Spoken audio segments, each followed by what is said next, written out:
Muito bem, gravando então. Bom, no encontro passado, nós paramos ali no aforisma 3.325, vimos ali as noções relativas à gramática lógica, à sintaxe lógica, digamos assim, a acusação, né, de furo na ideografia do Frege e do Russell, né, especialmente de parte do nosso autor. E também vimos ali noções que dizem respeito à formação do espaço lógico proposicional, que é a via de acesso ao mundo, né? Bom, hoje, então, nós vamos dar sequência a isso, partindo do aforisma 3.326, quando o Wittgenstein nos diz assim: para reconhecer o símbolo no sinal, deve-se atentar para o uso significativo. 3.327. Eu acho que a gente já leu isso no encontro passado, mas não custa voltar. É só com seu emprego lógico-sintático que o sinal determina uma forma lógica. Nós vimos aqui também isso, né? Eu me lembro que eu expus ali muito brevemente uma notação algébrica, né? A partir da qual nós conseguimos, então, verificar isso de uma forma mais nítida. E 3.328, se um sinal não tem serventia, não tem significado. Este é o sentido do lema de Ockham, né? Se tudo se passa como se um sinal tivesse significado, então ele realmente tem significado. Voltando na lógica medieval, né? Na antiga lógica modernorum, né? Lógica de propriedades de termos dos lógicos medievais, a ideia de que o conceito mental, tá? O conceito mental, ou seja, essa estrutura formal presente no intelecto, a partir da qual nós somos capazes de, por imposição e convenção, formarmos os conceitos na linguagem falada e escrita, né? Essa estrutura mental é, ao mesmo tempo, fonte e termo do objeto intencional, que é designado por meio dos signos que são formados pelos conceitos e, portanto, pelos termos complexos e incomplexos da linguagem. Tá? A estrutura, digamos, a trajetória mental na lógica nominalista, de Ockham, mas também de Buridan e de outros, parte dessa tese. O intelecto tem uma estrutura, essa estrutura é a forma mentis propriamente dita, e a partir dela nós formamos a linguagem com significados. Esses significados estão primeiro no intelecto, ao modo de objeto intencional, e somente depois disso há uma eventual conexão com o mundo, ou seja, com a linguagem por convenção, falada e escrita. Tá? De modo, então, que o significado nessa acepção só pode ocorrer quando há um signo que desempenha uma função predicativa ou atributiva neste conceito imposto, falado ou escrito, que é derivado dessa estrutura mental. Tá? Então, essa é a trajetória muito presente na lógica do Ockham, mas especialmente na lógica do Buridan, né? Lá no Tratado da Suposição, quando o Buridan fala sobre essa estrutura mental. Okay? O Wittgenstein está novamente colhendo vamos dizer assim, esse cânon da lógica nominalista do século XIV. Tá? Ou seja, a ideia de que só há serventia para um signo, para um sinal, né?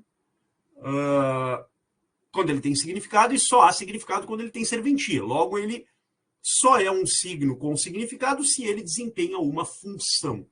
Tá? Essa ideia da função é que é muito importante. Porque quando nós tomamos um termo isoladamente, sem o desempenho de uma função, esse termo é simples.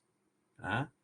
Ou seja, um termo simples, ele pode ou não ter um significado. Tá? Agora, o que torna ele simples é a sua prescindibilidade em relação à inserção que ele poderia ter num conceito mental. Tá? E o que torna esse termo imprescindível e, portanto, dotado de uma relevância formal para a formação do conceito mental, né? O que faz isso é justamente a noção de função. É o fato de que ele desempenha uma função. Os escolásticos nominalistas chamavam isso de termo complexo, tá? Ou a complexidade do termo. Tá? É a expressão que o Ockham e também o Buridan usam. Tá? O que torna um termo complexo? O fato de que ele desempenha uma função nesse conceito. Tá? Essa função pode ser categoremática ou sincategoremática. Mas aí nós teríamos que entrar na lógica nominalista, né? Recuperar aquilo que nós lemos no ano passado, no semestre passado, até um pedaço desse ano, um pouquinho, no início do ano, para ver essas diferenças. Tá?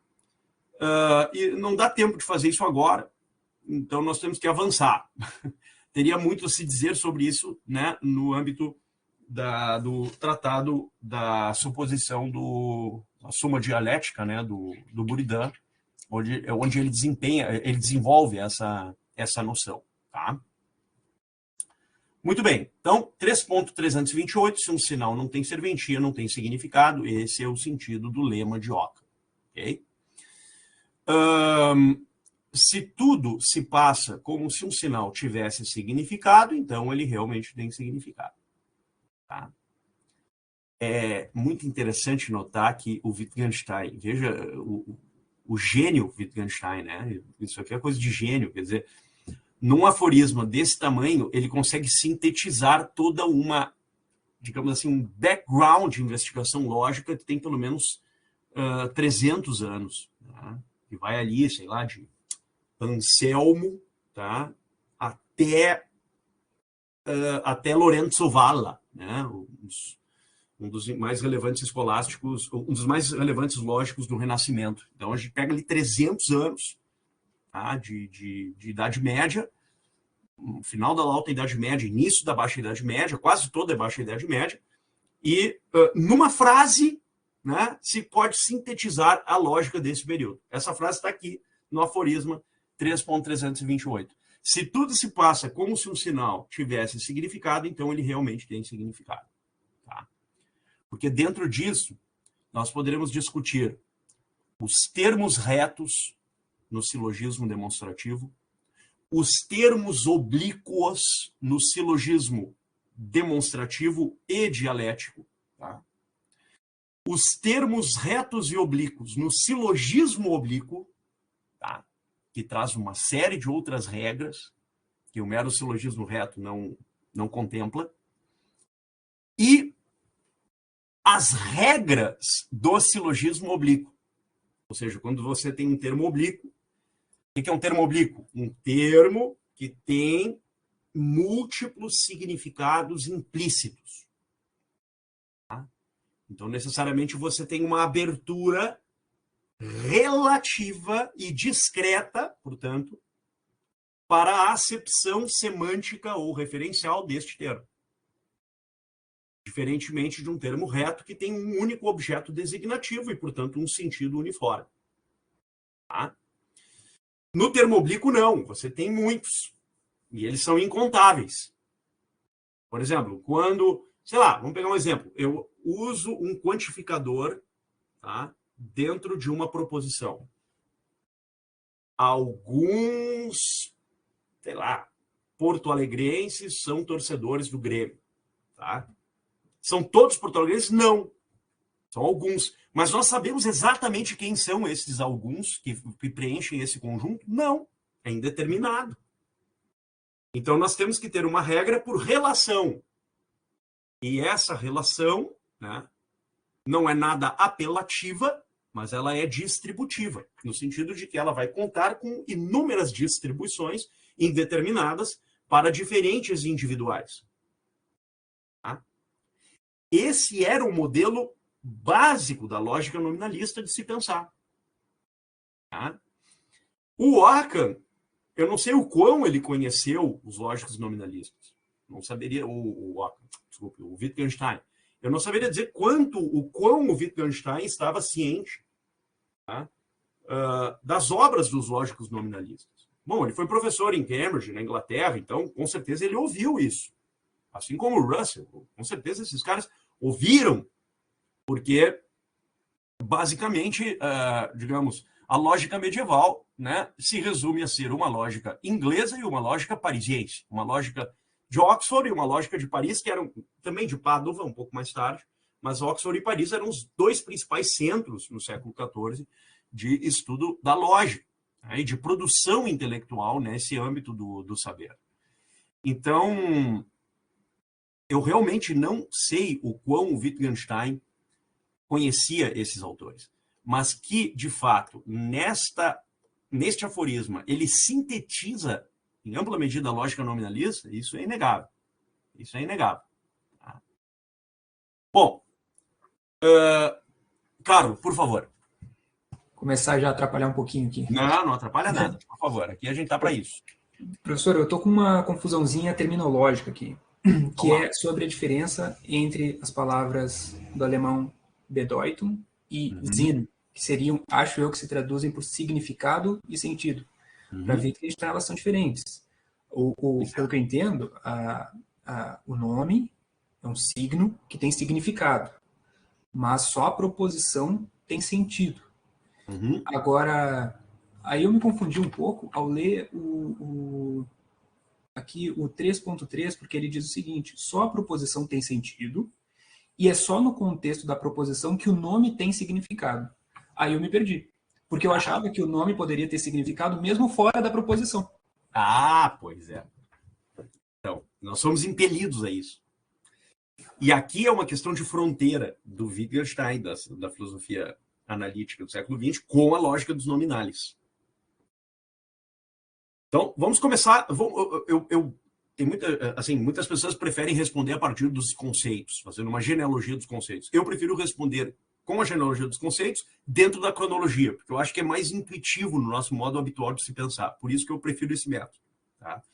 Então, vamos começar vendo como era na Idade Média e como é aqui. Tá? Na Idade Média, o que acontece? Tá? Eles faziam uma distinção entre o que à época se chamava significatio, em latim, e suppositio, significado e suposição. Tá? O que era isso para os escolásticos medievais, especialmente para os nominalistas e também para não nominalistas, como Pedro dos Hispânicos? Tá? Isso era basicamente o seguinte: a suposição é o que hoje nós chamamos de referência. Então, seria o objeto designativo. A coisa que é referida a partir da proposição e ou da junção dos termos e que desponta no intelecto como um objeto intencional. Isto é, um objeto lógico. Isso é a suposição. Tá? Então, por exemplo, o Pedro Spano diz lá, né, a suposição é a tomada pela acepção de um termo em lugar de outro. Tá? Então, eu tomo o termo no lugar de outro. Quem é esse outro? É o objeto intencional, seja ele real ou de razão. Tá? Então, isso é a suposição. A suposição seria aquilo que nós também usaríamos na lógica contemporânea com o termo referência. E a função da suposição é o que nós chamaríamos hoje em dia, de denotação.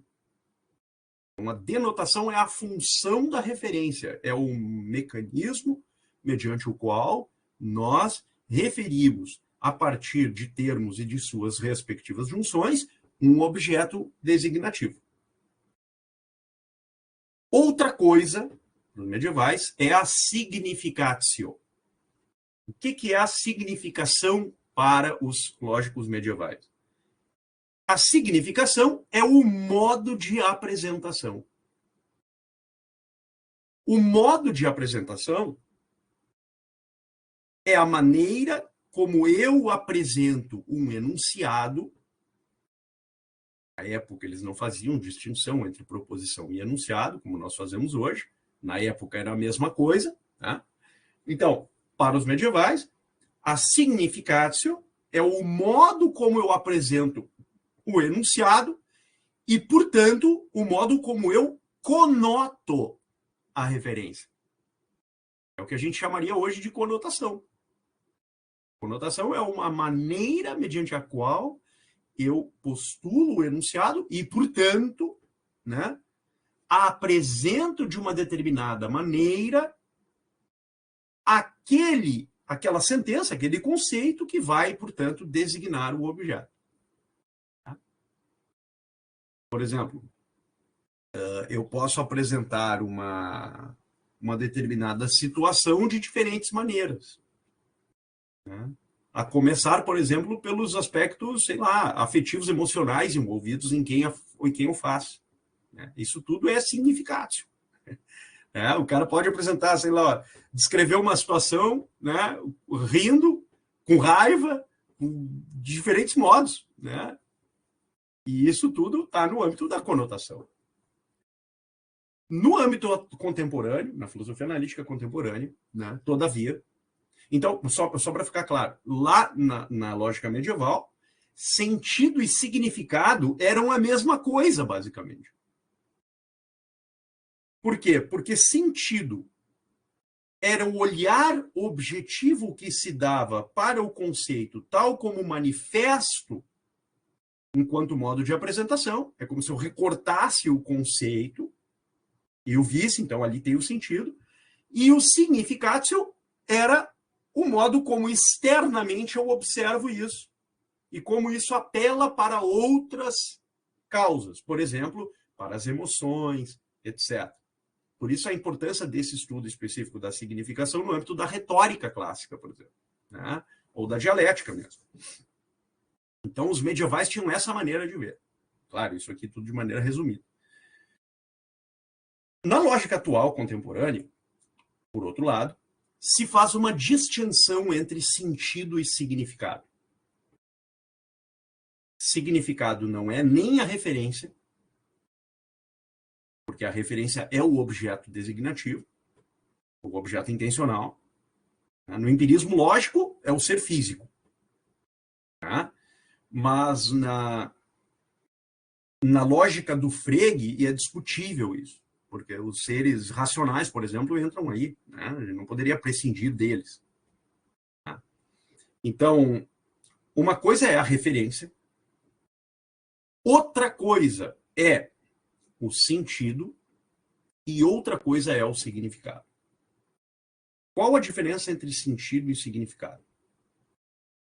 O sentido é o modo de apresentação não de qualquer enunciado, mas de uma proposição que é vista como um enunciado cujas partes estão ali desempenhando uma determinada função. Isso é o sentido. E por isso somente a proposição tem sentido. Nem todo enunciado tem sentido. Somente a proposição.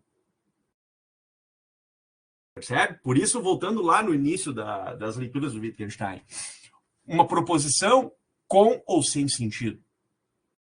Tautologia ou contradição não entram. Então, o que sobra para o mundo dizível do espaço lógico? As proposições dotadas de sentido. Porque elas, autenticamente, podem ser dizíveis.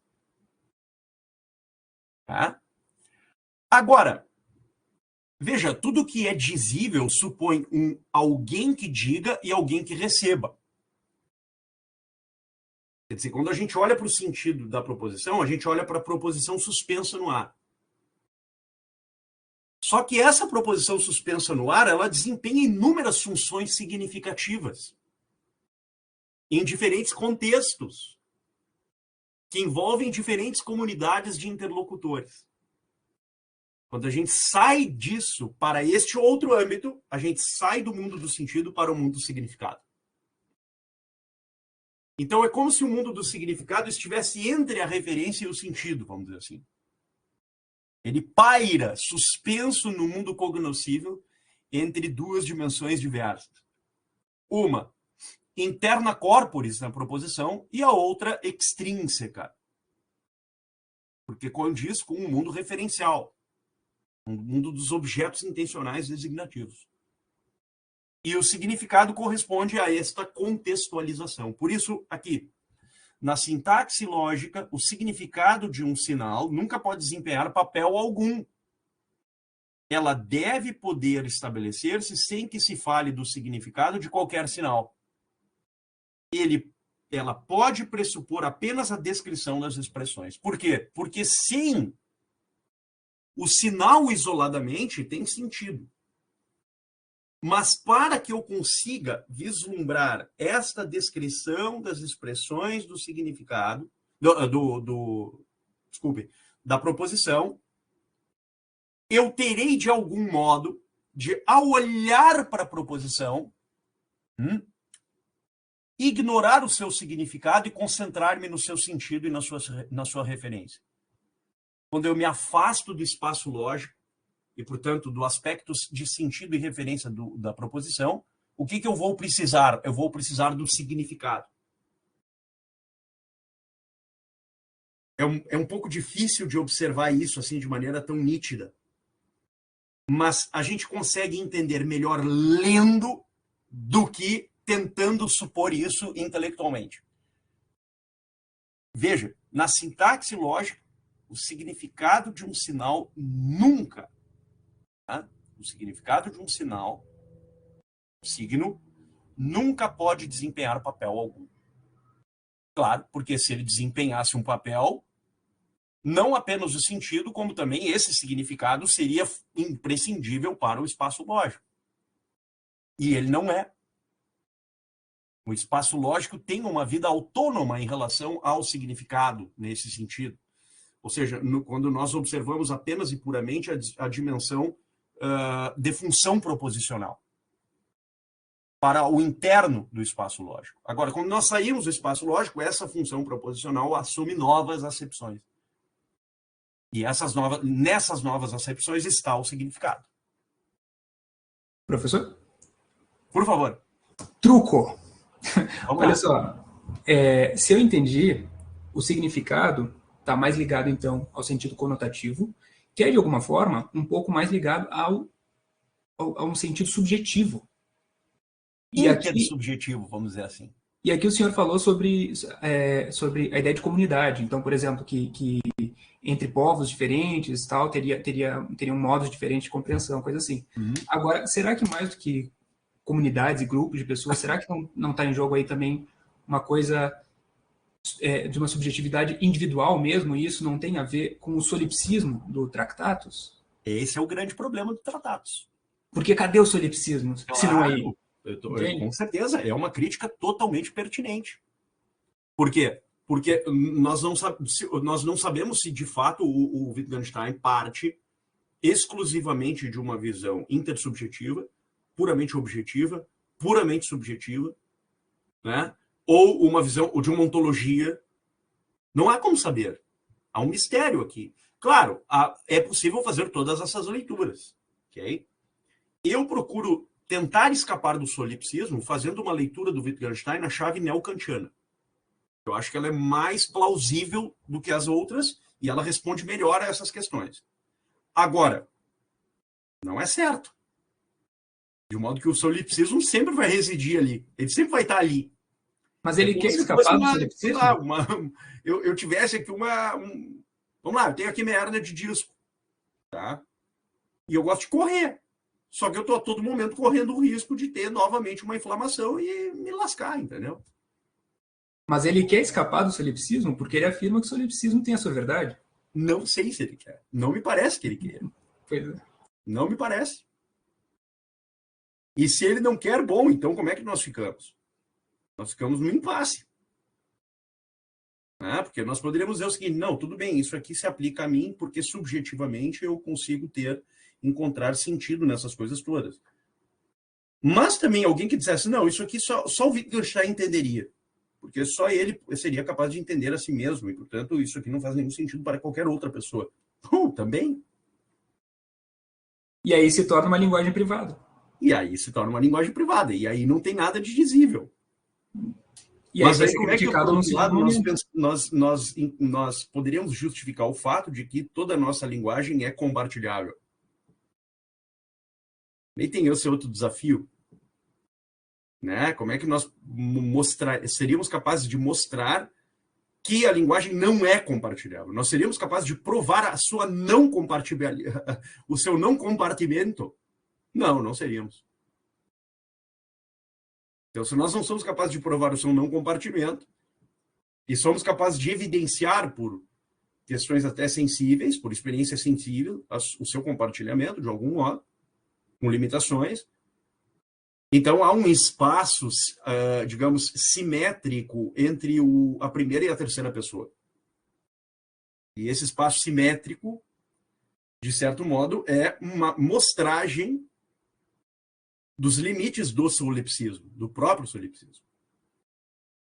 Percebes? Então, eu sinceramente não vejo nenhuma resposta satisfatória para esse dilema. Para mim, ele continua lá e não tem resposta. Sendo bastante sincero, assim, eu não encontro alternativa para fugir, para escapar disso. Hora para mais, hora para menos, hora para sim, hora para não, percebe? Estou aqui como alguém que está, como vocês, tentando entender o negócio. Né? Muito bem. Vamos lá. Onde é que paramos, então? Aqui no 3.3 foi, né? Então, 3.3... Parei. 3.331, então, tá? Partindo dessa observação, inspecionamos a Theory of Types de Bertrand Russell. O erro de Russell revela-se no fato de ter precisado falar do significado dos sinais ao estabelecer as regras notacionais. Olha o que ele está dizendo aqui. Partindo desta observação, inspecionamos a teoria dos tipos de Russell. O erro de Russell, inspecionamos, quer dizer, investigamos a fundo. O erro de Russell revela-se no fato de ter precisado falar do significado dos sinais ao estabelecer as regras notacionais. Ou seja, ele teria supostamente escapado do erro se ele falasse das regras notacionais sem, no entanto, tratar do significado dos signos com os quais ele tratou no uso e na disposição dessas regras. Nenhuma proposição pode enunciar algo sobre si mesma, pois o sinal proposicional não pode estar contido em si mesmo. Isto é toda a Theory of Types. Bom, o que a teoria dos tipos quer fazer? De algum modo, ela quer evitar duas coisas. Primeiro, a crença, entre aspas, crença indevida na autorreferencialidade da linguagem. A linguagem dos termos não pode ser autorreferencial, mas, pelo contrário, a linguagem, por definição, o sinal, portanto, veja, a proposição que enuncia algo não é este algo ela mesma, senão este algo é para além dela, proposição. Então, um signo proposicional, vamos trabalhar de um modo mais detido, o sentido proposicional, a partir do qual nós identificamos a referência e também o significado, o sentido proposicional, não está puramente contido nela proposição, se nós observarmos ela do ponto de vista autorreferencial.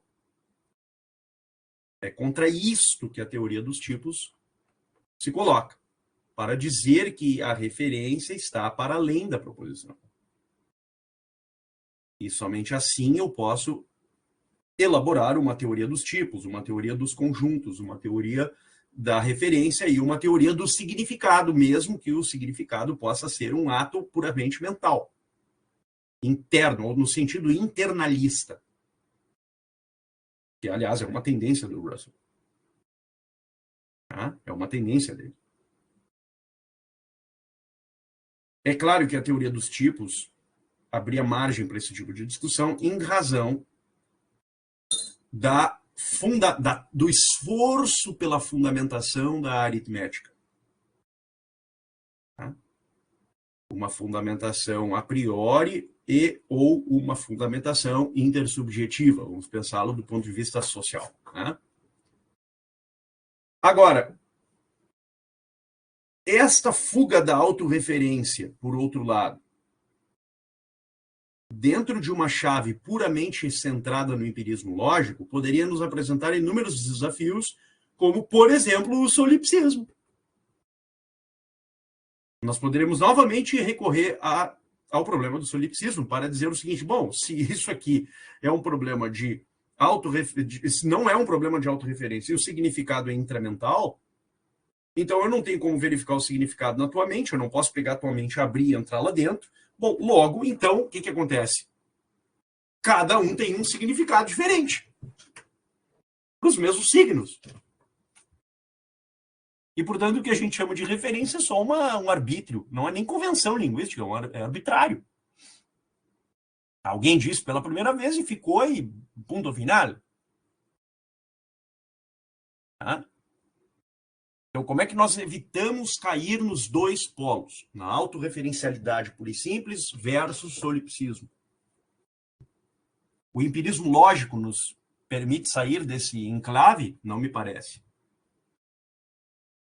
Os fundamentos da aritmética do Frege e, portanto, a tradição kantiana de evitar, por meio do logicismo, todo e qualquer psicologismo no âmbito da lógica, é capaz de fazer isso? Também não me parece. Então, qual é a saída? 3.333. Uma função não pode ser seu próprio argumento. Porque o sinal da função já contém o protótipo de seu argumento. E ele não pode conter a si próprio. Puta merda. Vou ler de novo e nós vamos explicar isso aqui.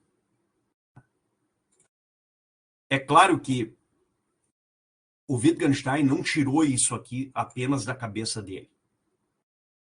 Ele leu um artigo escrito, um ensaio, na verdade, escrito pelo Frege, ensaio intitulado Função e Argumento. Que, aliás, ele vai voltar depois em outros ensaios, como conceito e objeto, na própria conceitografia ele fala um pouco assim, de maneira próxima, né? No sentido de referência também. Qual é a ideia? Vamos ler de novo e vamos ver isso aqui de modo mais detido. Diz assim, aforisma 3.333, ok? Uma função não pode ser seu próprio argumento. Então, nós temos uma distinção entre função e argumento. Ok? A função desempenha um papel na proposição de variável proposicional. No sentido de que ela depende da imposição de um valor para que ela possa condicionar o argumento a concluir um valor verdade. Vamos pegar um exemplo. colocar aqui no bate-papo. Tá? X mais Y é igual... Opa, aí aqui. X mais Y é igual a 6.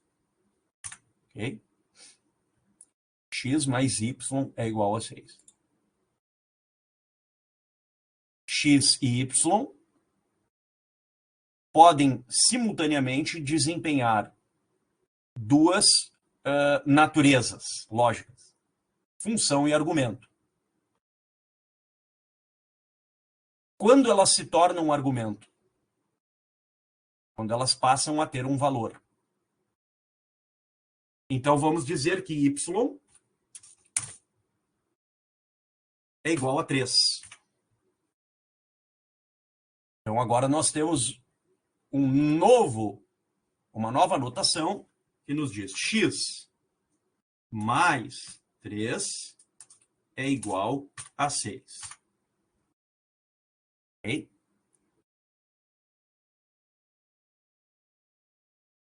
Três é o argumento. X é uma função que, unida a um argumento na proposição, resulta num valor verdade. O valor verdade é 6, o argumento é 3 e a função é x. Qual é o valor dessa função? X é igual a 3. Eu poderia dizer, antes de determinar que o valor de y é 3, eu poderia dizer que x é igual a 3? Não. Por quê? Porque x desempenha uma natureza chamada função. E somente depois da determinação do valor, eu sou capaz de identificar esta função, agora sim, como um argumento. Agora nós vamos ler de novo o aforismo. Vamos lá. Uma função não pode ser seu próprio argumento. X não poderia ser 3 antes de que nós identificássemos o valor de y como 3. Porque o sinal da função já contém o protótipo de seu argumento. O que é o protótipo? Há um limite para x. Se eu digo x é igual a 4, depois de dizer que y é igual a 3, essa identificação é verdadeira ou é falsa? Falsa. Porque eu não chegaria em 6, chegaria em 7. Então, o sinal da função já contém o protótipo de seu argumento. E ele, o argumento, não pode conter a si próprio. Por quê? Porque ele precisa desempenhar alguma função. Ou seja, 3,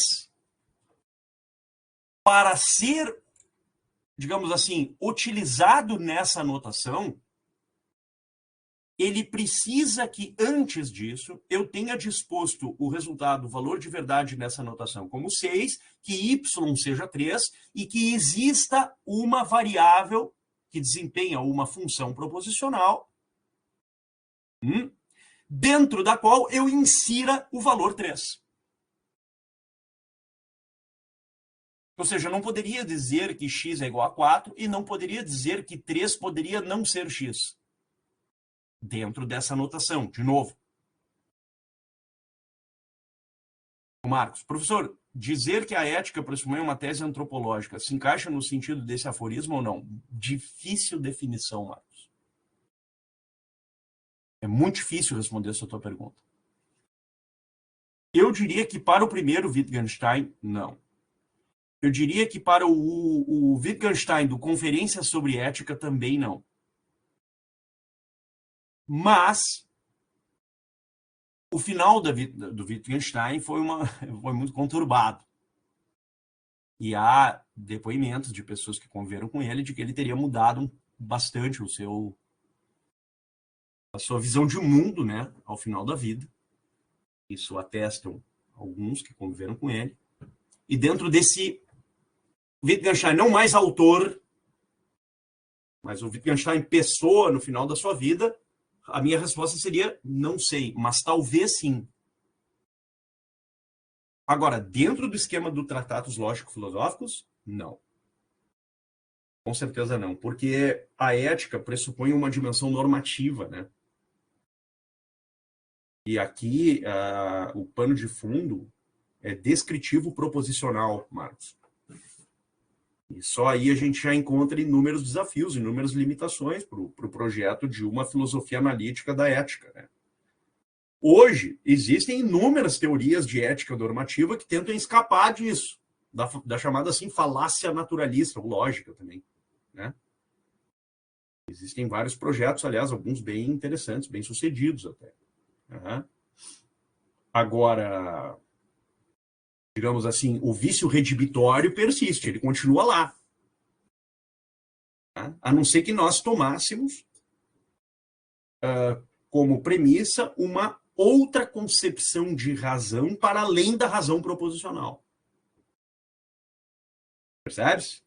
E aí nós diríamos que, por exemplo, a razão prática, né, tem uma estatura epistêmica da mesma forma que a razão especulativa ou a razão proposicional. E, portanto, que a razão prática também pode descrever atos que são não meramente descritivos, mas também são avaliativos. E, portanto, há uma dimensão normativa nesse sentido, da formação de uma proposição normativa no sentido não descritivo analítico, de novo, mas no sentido coercitivo ou impositivo, ou imperativo. Esse é um dos grandes debates, né, Marcos, da lógica deontica, e, portanto, esse tema novamente volta, ele sempre vai voltar. E eu digo para vocês, ele nunca será superado. Simplesmente não há como responder definitivamente a esse problema. É um problema em aberto. Eu tenho muitas... tenho sérias desconfianças de que alguém será capaz de solver esta dificuldade. Tenho sérias desconfianças. Ok? Por quê? Porque então, logo nós identifiquemos a função e o argumento, é necessário que a função, né, seja ela o protótipo do seu argumento. Agora, o que é esse argumento? Esse argumento é puramente sígnico. E um argumento puramente sígnico supõe uma relação com o mundo cognoscível. Eu sou capaz de conhecer em termos descritivos, né, com valor de verdade. Se eu disser assim, pague o imposto de renda, é verdadeiro ou é falso isso? Nem verdadeiro, nem falso. Agora, se eu dissesse, é obrigatório pagar o imposto de renda, bom, isso pode ser verdadeiro ou falso. Agora, nós não estaríamos mais no campo normativo. Nós estaríamos no campo descritivo analítico, que é o que faz a lógica deontica. Ela toma uma proposição normativa não como uma norma, mas como uma descrição da norma, o que é diferente. E o mesmo problema se coloca para a ética, né? Ok? O mesmo. A lógica deontica também é uma lógica da ética, não só do direito das normas. Né? Beleza? Muito bem. Então, 3.333. Vale? Bom, temos ainda, vamos ver aqui então o 7.9. Aqui, o finalzinho dele. Vamos, deixa eu só aumentar a tela aqui. Então, vamos lá. Suponhamos, pois, que a função de x, f de x, pudesse ser seu próprio argumento. Haveria, nesse caso, uma proposição f de x. Uma função da função de x. E nela, a função externa f e a função interna f devem ter significados diferentes. Pois a interna tem a forma f de x e a externa a forma psi f de x. Okay? Ambas as funções têm em comum apenas a letra f, que sozinha, porém, não designa nada. Isso fica claro no momento em que, ao invés de f de u, escrevemos, existe ao menos, né, um... Sim. Peraí.